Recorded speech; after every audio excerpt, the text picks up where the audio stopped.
Witajcie drodzy widzowie w kolejnym filmie. Mieliśmy już V8, mieliśmy V12, teraz przyszedł czas na V10. Udało mi się od Ryśka wyżebrać jego perełkę. Obiecałem, że będziemy dbać i szanować. Proponuję, żebyście od razu założyli słuchawki, bo dzisiaj będziemy dużo słuchać. Będziemy słuchać silnika i wydechu. A dlaczego będziemy dużo słuchać? Ano dlatego, że mamy w wydechu przepustnicę. Tak jest zamknięta, a tak otwarta. Już się nie mogę doczekać, jak go uruchomimy. Fura stała całą noc, specjalnie po to, żeby zrobić cold start. Kamera ustawiona. Przepustnice zostawiłem otwarte. Tak, otwarte. Dobra, próbujemy. Na start sprawdźmy, czy ma dostęp bezkluczykowy. Tak, ma. Jesteśmy w środku. Kluczyk do stacyjki. Noga na hamulec. I próbujemy.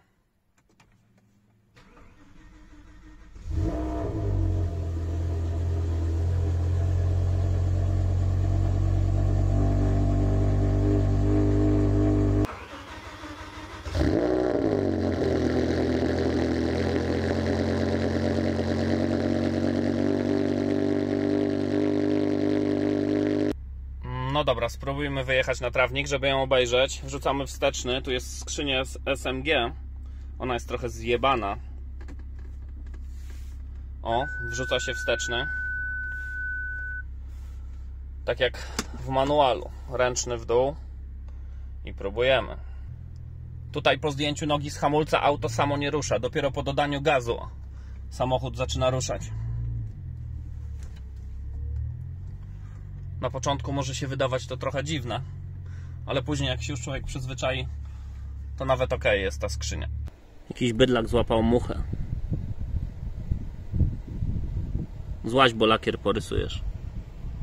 Auto zostało wyprodukowane 23 sierpnia 2008 roku, więc jest to wersja poliftowa i pochodzi z południa Francji. Ma też bardzo mały przebieg jak na 13 lat, bo tylko 134 tysiące.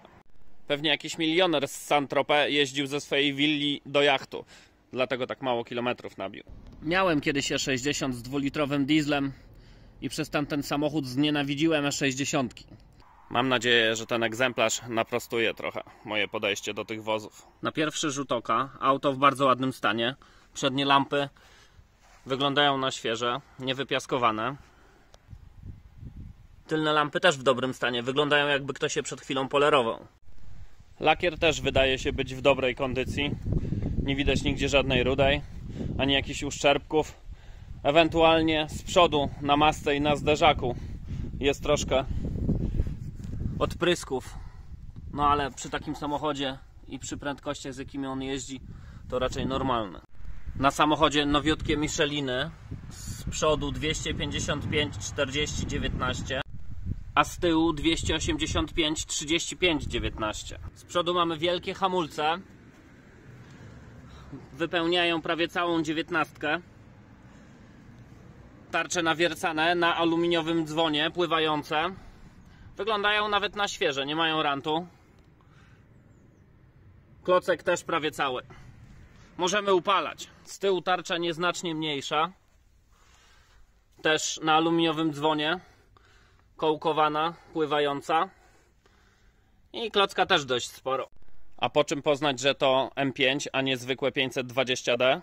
Najłatwiej to po znaczku na klapie, ale tylny zderzak też jest zupełnie inny niż ten z wersji M-pakietowej, bo musi pomieścić 4 olbrzymie rury wydechowe. Z boku to wiadomo, olbrzymie tarcze hamulcowe zdradzają, że to jest M5, no i wlot, tak zwana nerka w błotniku. W M5 także lusterka są inne, bo są takie półokrągłe, a w normalnej E60 są kwadratowe. A z przodu zderzak wydaje mi się, że jest taki sam jak w wersji z M-pakietem. Jedyne co go różni od M-pakietu to to, że nie ma tutaj halogenów, bo w każdej wersji M-pakietowej są halogeny, a zauważyłem, że we wszystkich wersjach, w sensie we wszystkich M-kach, tych prawdziwych zamiast halogenów są wloty na hamulce. No i to chyba wszystko, jeśli chodzi o M-kę. Tutaj mamy dodatkowo jeszcze taki skromny spoilerek. Bardzo fajny, mały. Nie rzuca się w oczy. Wielkie skrzydło. Na dachu mamy płetwę rekina tak zwaną. czyli po prostu anteny. I przyciemnione szyby z tyłu. Przy tym białym lakierze naprawdę dobrze to wygląda. Żebym nie zapomniał powiedzieć, tylny wydech jest customowy i przerobiony, tak żeby była ta przepustnica, którą możemy otwierać i zamykać. Będzie głośniej lub ciszej. Mamy też szklany szyberdach. Tu z zewnątrz rzuca się w oczy jeszcze head-up display. Będzie nam wyświetlał przed oczami wszystko. Jak już jesteśmy na zewnątrz, to zerknijmy do bagażnika. No, bagażnik jest wielki. Nie ma tu żadnych cudów. Podłoga się podnosi. Podnosi się, o proszę. Z tyłu pod podłogą mamy akumulator. I zestaw naprawczy. Nie ma fizycznie koła zapasowego. Jak to w każdej E60, tutaj w klapie mamy zestaw. Czyli apteczka, trójkąt, ucho holownicze, jakiś śrubokręt. I to jest chyba rozpiska bezpieczników. Zobaczcie, jaki tylny dyferencjał ma olbrzymi radiator, żeby szybciej odprowadzał ciepło. Zanim wsiądziemy do środka, to zobaczmy jeszcze, co się dzieje pod maską. Pod maską mamy 5-litrowe V10, które brzmi jak Formuła 1. Dwa filtry powietrza, jeden dla lewej, drugi dla prawej strony. Tu mamy zbiorniczek płynu chłodzącego. Tu mamy standardowo plusika, jakbyśmy chcieli uruchomić auto. Kablami. Tutaj dolewamy płynu do spryskiwaczy. Tutaj oliwa, a tutaj jest zbiorniczek na płyn do wspomagania. Silnik ten fabrycznie wychodzi z mocą 507 koni, ale z tego co mówił Rysiek, tutaj jest 533 konie i jest potwierdzone wykresem z hamowni. Jakiś program jest zrobiony. Po tym poznaję, że zawieszenie jest utwardzane. Amortyzatory po wciśnięciu przycisku się utwardzają. Fabrycznie mamy rozpórki dwie, jedna do środka i druga na zewnątrz. A w nowszych BM-kach to zauważyłem, że nawet tu z przodu już dają rozpórki, żeby nadwozie było sztywniejsze. Tu widzę, dochodzi prąd do dysz spryskiwaczy. Pewnie są podgrzewane. Tutaj na razie starczy. Chodźcie do środka, zobaczymy, jak w środku wygląda. Po otwarciu drzwi od razu w oczy rzucają się listwy progowe M5. No i sporty. Konkretne kubły. Sterowane elektrycznie z pamięcią. Oznaczenie silnika to S85B50, a kolor to Alpine Vice 3. Z ciekawostek to nie ma tutaj takiego dużego pedału hamulca jak w zwykłym automacie, tylko jest jak w manualu. Z winu wyczytałem, że listwy wewnętrzne ktoś sobie wybrał jako indywidual. Piano Black. Tutaj standardowo przednie, tylne szyby, lusterka. Co tu mamy jeszcze dodatkowo? A, to jest blokada tylnych szyb i opuszczanie, podnoszenie tylnej roletki. Z przodu na szybie wyświetla nam się prędkość, nawigacja i jakieś inne informacje. Mam nadzieję, że to widać. A można to wyłączyć tym przyciskiem tutaj. Jak go naciśniemy, to head-up display znika. Przeciwmgielne, deska rozdzielcza jaśniej i ciemniej oraz włączanie i wyłączanie świateł. Na kierownicy mamy standardowo manetkę od kierunkowskazów i tutaj do komputera funkcje jakieś. Elektrycznie ustawianą i podgrzewaną kierownicę oraz manetkę do tempomatu. Z prawej strony manetka do lusterek, przycisk od uruchamiania silnika oraz stacyjka na kluczyk. Kierownica w dobrym stanie, niepowycierana, niezajechana, z wypustkami oraz manetkami od biegów, bieg w dół i bieg do góry. Na kierownicy telefon oraz radio, głośniej i ciszej. Z prawej strony następna piosenka lub następna stacja. Tu na dole mamy przycisk tak zwany do ulubionych. Możemy sobie coś zaprogramować. A wyżej mamy tak zwany przycisk M. Nie trzeba wtedy przełączać trybów pracy skrzyni biegów, czy zawieszenia, czy wyłączać na przykład DSC. Po prostu po wciśnięciu jednego przycisku przechodzi nam w tryb skurwol i możemy zapierdalać. Na środkowej konsoli mamy popielniczkę. Wersja dla palących tym razem. Tutaj mamy przycisk od Stuktronika, a na dole mamy podgrzewane fotele. Prawy, lewy. A tu przycisk do sprawdzania ciśnienia w oponach. Wyżej mamy standardowy panel do regulacji klimatyzacji i nawiewów, tak jak każdy E60. Tutaj mamy przycisk od centralnego zamka, świateł awaryjnych i dużą nawigację. Licznik mamy inny niż w E60 standardowym, bo mamy wyskalowany aż do 330 km na godzinę. Po prawej stronie mamy obrotomierz wyskalowany do 9000. Tutaj na dole zamiast ekonomizera mamy temperaturę oleju, a tutaj mamy pojemność zbiornika paliwa. A tu po prawej stronie przed pasażerem mamy cup holder, ale to jest cup holder dla kierowcy. Kierowca tutaj odstawia sobie na przykład kolę czy coś innego, a tutaj jest cup holder dla pasażera. Nawet fajnie rozwiązane, bo nie przeszkadza to kierowcy. Tutaj prowadzimy auto, a tutaj pasażer niech się martwi, czy się na niego coś wyleje, czy nie. Schowek dość mały. Na środkowej konsoli mamy pokrętło iDrive. Dalej mamy tryby pracy skrzyni biegów, szybciej, wolniej. Później mamy EDC, czyli utwardzane amortyzatory. Można zrobić twardo, miękko. Tutaj mamy DSC off, czyli wyłączamy wszystkie wspomagania. A tutaj mamy przełącznik Power i on nam zmienia moc silnika. Albo 400, albo 507 koni, w zależności jak bardzo nam się śpieszy. Tutaj podłokietnik ma bardzo fajną funkcję. Można go sobie wysunąć kawałek i wtedy dosięgamy do kierownicy. Możemy prawą ręką trzymać. Nie trzeba tylko lewą trzymać i mieć zimnego łokcia, tylko można mieć ciepły łokieć. A schowek w podłokietniku, jak w każdym E60, to dosłownie nie istnieje. Bo tutaj jest miejsce pewnie na iPhone'a, a niżej to 2 paczki papierosów wejdą. Ewentualnie można podłączyć telefon do ładowania. U góry mamy ten szyberdach, co pokazywałem wcześniej. Można odsunąć sobie i wtedy słońce świeci prosto w ryj. Pod sufitem mamy przyciski do sterowania dachem, oświetleniem i tak zwany przycisk SOS. W razie jakiegoś wypadku naciskamy i teoretycznie powinny zjawić się służby, ale nie wiem, czy to w Polsce działa. Sufit oczywiście czarny, jak to w emeczkach. W bardzo fajnym stanie są te skóry, nawet jeszcze takie matowe. Chodźcie, zobaczymy teraz z tyłu, co się dzieje. Z przodu już chyba wszystko. Z tyłu nie dość, że mamy przyciemniane szyby, to mamy jeszcze roletki. Wielki podłokietnik z cup holderami. A tutaj prawdopodobnie będzie worek na narty. Tak, jest worek na narty. Gdybyśmy chcieli jechać na narty, to tutaj się rozkłada cały worek i wtedy narty wchodzą do środka i nam nie brudzą wnętrza. Z bajerów na tylnej kanapie to jest ona podgrzewana. A z tyłu na półce jest roletka, tylko jest w tej chwili schowana.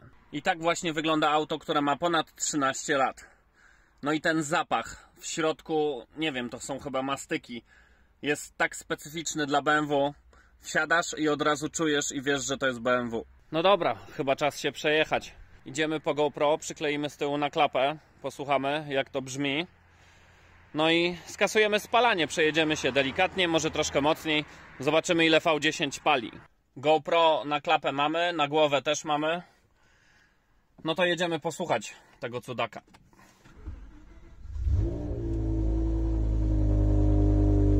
Z ciekawostek to tutaj nie ma wskaźnika temperatury płynu chłodniczego, tylko dookoła ta ramka, o ta, co tutaj, ta zielona, im silnik będzie bardziej nagrzany, to ona będzie się przesuwać dalej i będzie nam pokazywać, do ilu możemy teoretycznie kręcić motor. Jak silnik nagrzeje się całkowicie, to ona po prostu powinna schować się, zniknąć tam aż przy 8000 obrotów. No to zaczynamy. Wrzucamy wsteczny i patrzcie na to. Puszczam hamulec. Auto stoi. Dopiero jak dodam delikatnie gazu, to auto zaczyna jechać. A jest tak dlatego, że ta skrzynia to jest manual, tylko że zamiast nas biegi wrzuca hydraulika. Jeszcze jeden fajny bajer. Jak zostawimy przestawianie lusterek na lewą stronę, to wtedy prawe lusterko po wrzuceniu wstecznego automatycznie opuszcza nam się na dół, żebyśmy mogli na przykład zaparkować równo i blisko przy krawężniku. Zobaczcie, jak ta skrzynia pracuje w najwolniejszym trybie. Zupełnie jakby jakiś paralityk biegi wrzucał. I już. Jedziemy. Zaczyna wrzucać i wrzucony. I kolejny. Boże, no tragedia, naprawdę. Trwa to za 3 sekundy, zanim ona zmieni bieg na następny. Pierwsze, co zauważyłem, jak tylko wsiadłem, to układ kierowniczy. O kurczę, to na pewno nie jest limuzyna. Super szybko reaguje. Minimalny ruch i auto od razu skręca. Dosłownie jak u mnie w rajdówce. Przeglądam spalanie, bo chciałem skasować i widzę, że właścicielowi zatrzymało się na 24 litrach. A że mieszka w Warszawie, więc możemy uznać, że te 24 litry tyle samochód pali po mieście. Dopóki jedziemy normalnie i powoli tym samochodem, to jest to wygodna limuzyna. ze źle działającą skrzynią biegów. To znaczy ta skrzynia dobrze działa, tylko ona jest przystosowana do jebania w najszybszym trybie. Wtedy tak kopie po plecach, że aż nery bolą. Pyrkamy sobie po wsi, skasujmy spalanie, zobaczymy ile wyjdzie. Najgorzej, że to już kolejny samochód, który nie ma ekonomizera i trzeba jechać na ucho, na wyczucie. Jestem pod wrażeniem, jadąc spokojnie tak 60-70 km na godzinę, spalanie mi zeszło już poniżej dychy i cały czas spada. Jest dość nierówno, a mimo to zawieszenie nie ma żadnych wyczuwalnych luzów, nic nie puka, nie czuć, żeby coś było galaretowate. Jedzie się sztywno i głucho. Jak wybiera dziury, to głucho, tak jakby był nowy zawias. Jak zwykle za szybko się podnieciłem. Poniżej 10 litrów to tylko i wyłącznie przy jeździe ze stałą prędkością 60 na godzinę bez dotykania gazu ani hamulca. Jedno skrzyżowanie, jeden zakręt i od razu spalanie idzie do góry. Oliwa nam się nagrzała. Możemy trochę pobrzęczeć. Idę przykleić GoPro na klapę. Fajny bajer, jak się tylko trzaśnie drzwiami, to od razu boczki zaczynają nas ściskać. Mamy GoPro na klapie. Silnik nagrzany, przegazuje trochę.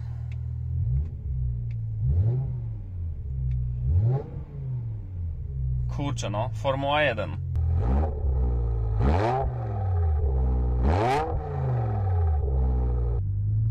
Najpierw delikatnie.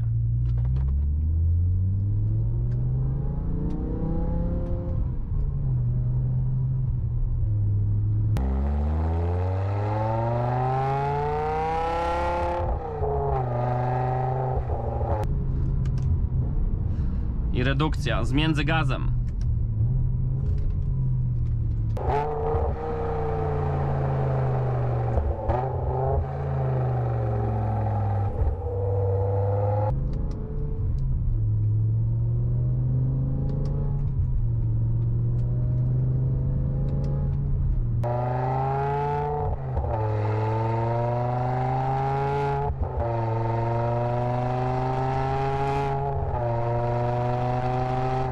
Mnie się podoba. Zostaję na manualu i teraz spróbuję troszkę mocniej.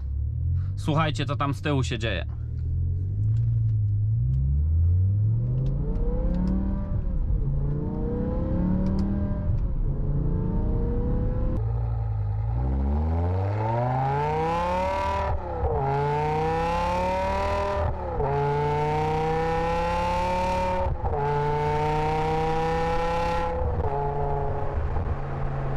Bosko brzmi ten silnik. Po prostu cudownie. I te redukcje z między gazem. Po każdej redukcji automatycznie podbija obroty. Spróbuję wam pokazać, jak działa ten międzygaz przy redukcji. Patrzcie na obrotomierz. Zredukuję teraz.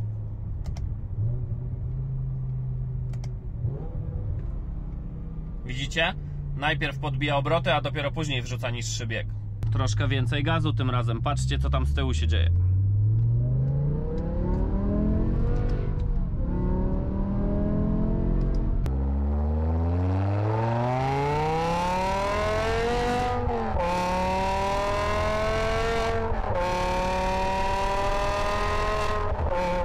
Teraz spróbuję zakręcić ją troszkę wyżej, do 6000. Zobaczymy teraz, jak będzie brzmiała.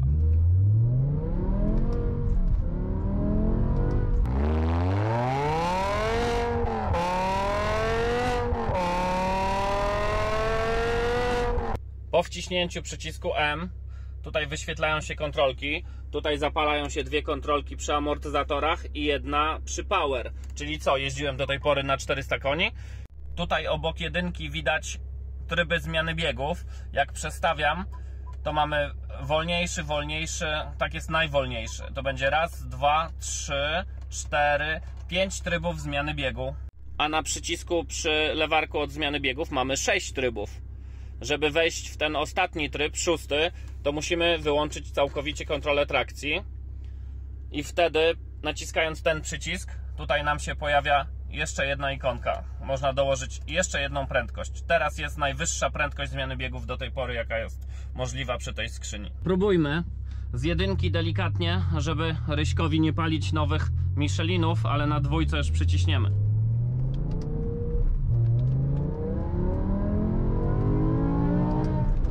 O kurwa. jest dopiero jebnięcie po plecach.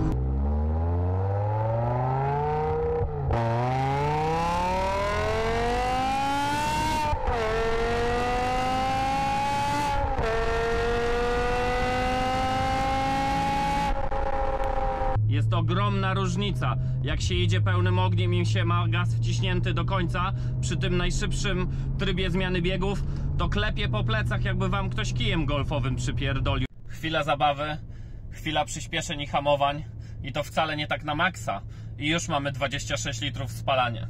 Kurczę, właśnie sobie zdałem sprawę, że zapomniałem Race Logica. To może zróbmy tak, na razie pojedziemy na trasę, żeby zobaczyć, ile on mniej więcej pali przy różnych prędkościach, a jutro jak Rysiek przyjedzie po niego, to weźmiemy Race Logica i wykorzystamy Ryśka bezczelnie, zabierzemy go ze sobą. To pomoże nam nagrać kilka ujęć z zewnątrz i sprawdzi 0-100, bo on wie, jak tym samochodem najlepiej ruszać, żeby wyszło najlepsze 0-100. Została ćwiartka baku, a komputer rzucił hasło, że trzeba zatankować 96 km na tym paliwie, co mamy.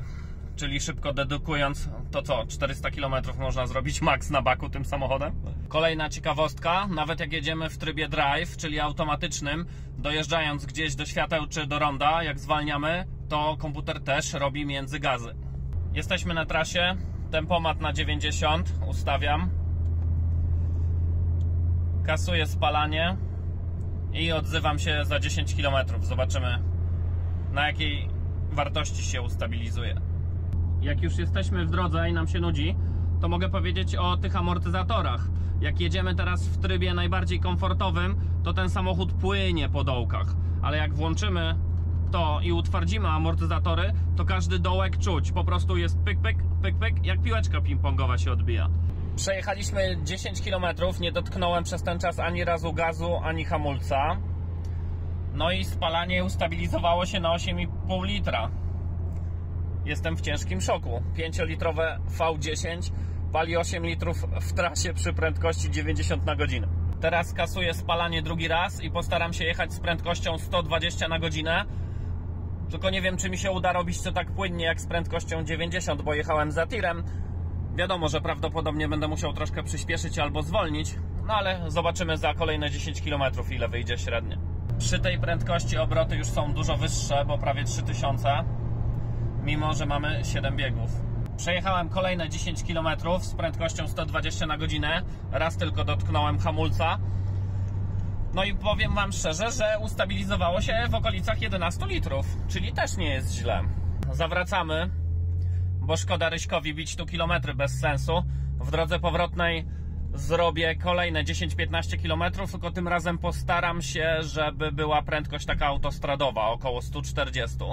No i jedziemy od razu na stację zatankować, żeby Rysiek też miał coś od życia. Prędkość 140 bez zbędnych przyspieszeń i hamowań to około 13 litrów spalanie. Póki jesteśmy w bezpiecznym miejscu, pomyślałem, że może jeszcze nagramy coś po liczniku. Mam nadzieję, że to będzie widać. Wejdźmy w tryb M. Który to bieg, bo mi kamera zasłania? 6, 5, 4, troszkę zwolnijmy, nic za mną nie jedzie. 3, no dobra, słuchajmy jak to brzmi.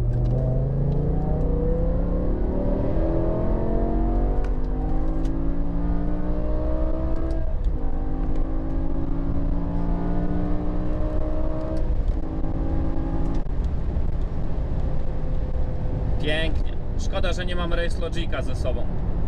Szybciutko się napędza. Nie czuć w samochodzie tego, że on się napędza, tylko widać to po liczniku.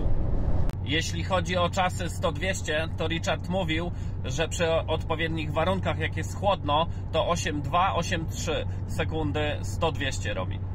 To naprawdę dobry czas. Czasy 200-250 to okolice 8 sekund. Też przy sprzyjających warunkach. Jesteśmy na stacji, paliwa prawie 0. Zaraz zobaczymy, jaką to ma pojemność baku.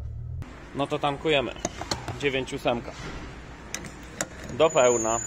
No wyobraźcie sobie, trafiłem na awarię dystrybutora. W połowie tankowania się zawiesił, więc już olałem. Jutro jeszcze pojeździmy, z Ryśkiem, to później przyjedziemy dotankować do pełna. Robiliśmy cold start, zróbmy teraz hot start.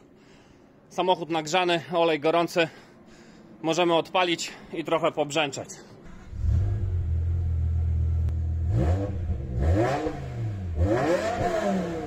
No pięknie. Formuła 1 od razu mi się kojarzy. V10.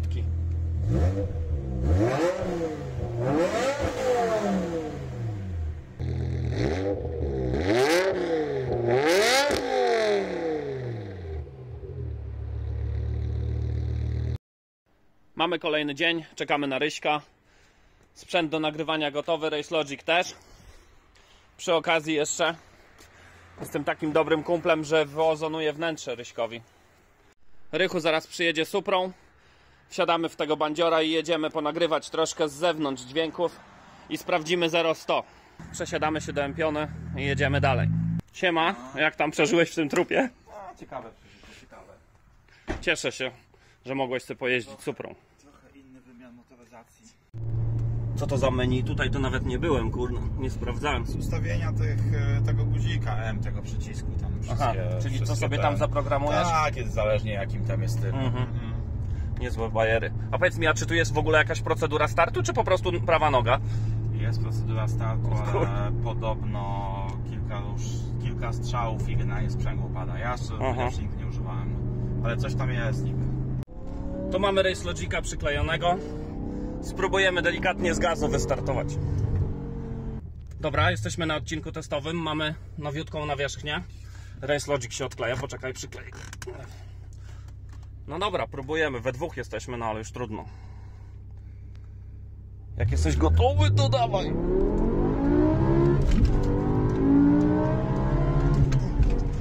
Ja jebie, jak to klepie po plecach. Co tam? Ile wyszło? 4,8. To nie tak źle. Bardzo dobry wynik. Jeszcze raz? Poczekaj, może by przestudzić ją, czekaj, bo ostrość. No dobra, poczekaj, tylko teraz trzymam telefon mocno, no. Dawaj.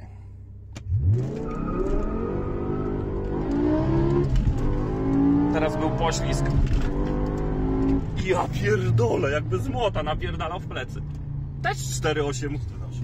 Ale powtarzalna jebana, nieźle.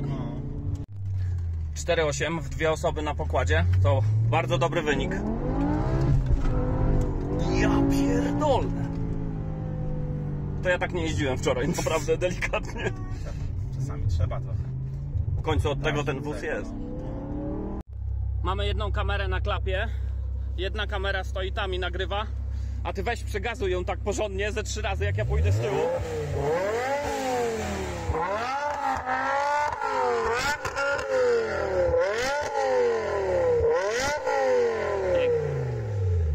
Dawaj, odjazd.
Jak Rysiu jedzie sam, to 4,7 100-200 wychodzi, czyli ja jedną dziesiątkę. Zabierasz niestety. Zabieram.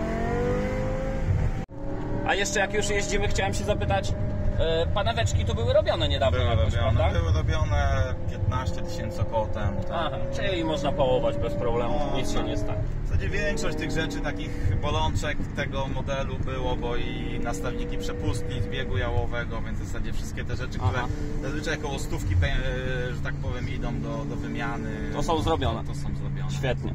Nie ma to jak zadbany wóz. Pięknie brzmi i super ją słychać z tyłu, jak odjeżdżasz. Bardzo fajne są te wydechy. Wczoraj jak robiłem test spalania, to znalazłem twoje spalanie tam 23,8 litra. Czy możemy przyjąć, że ona tyle pali w Warszawie? No tak w Warszawie złamane na trasie. 30 nie jest problem zrobić generalnie. Czyli normalną jazdą, nie trzeba szaleć, No, można zrobić 30 litrów. Bez problemu 30. A 23 to jest, pamiętaj, że wiesz, do ciebie jeszcze w sumie jechałem dosyć spokojnie, a to jest też taka droga już trochę podmiejska. Nie no, w Warszawie w korkach to 30 litrów. tu jest ciężko 200 km na baku zrobić tak realnie. Nieźle. A bak ile ma? Bak ma generalnie wchodzi 60 litrów. Ja słyszałem, że on ma niby 70, ale że te 10 jest jakiejś tam takiej rezerwy absolutnej, że teoretycznie już wtedy pokazuje 0. To jest takie, nie wiem, Czyli może jakieś odpowietrzenie albo coś się nalewa. Takie coś słyszałem, ale mi się tam nigdy nie, powiem tak, mi się tam nigdy nie udało wlać więcej niż 57-58 litrów. Nawet jak już naprawdę było na wskaźniku bardzo mało. Ja go przyjmuję, że ma 60 litrów. To już wiem, dlaczego chłopaki mówią, że tą M-ką nie da się dojechać do Poznania na jednym baku, jak się jedzie pełnym ogniem z Warszawy. Pełnym ogniem to w życiu. Generalnie jadąc tak, nie najwolniej, ale też bez rewelacji do Trójmiasta dojechać jest ciężko, więc no. Tak? No, bo to jest samochód zabawka tak naprawdę, no. Spróbujemy ostatni start.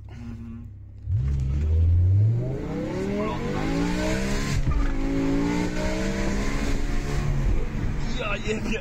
Naprawdę nieźle klepie po plecach. 4,7 z tobą. O, i 4,7 w 2 osoby. Kurczę, to jakby tak nagrzać gumy, pusty bak by był, to i 4,6 by zrobiło. 4,5 może by zrobili. Tak, prosto. No, mi się wydaje, że 4,5 jest realne. Fajny wóz. Trzeba pamiętać, że on ma 13 lat, kurde, to nie jest nowy samochód. Skończone już, nie dało. Dobra, bardzo dziękujemy, Rysiu, za furę. Dzięki, ja również bardzo dziękuję za fajny materiał. No mam nadzieję, że będzie fajny. Wracam do domu i będę składał. Zobaczymy, co z tego wyjdzie. Koniec zabawy M5. Wracamy do domu. Bardzo dziękuję za oglądanie. Jeśli do tej pory dotrwaliście, to bardzo proszę o łapkę w górę. Pozdrawiam, do następnego filmu.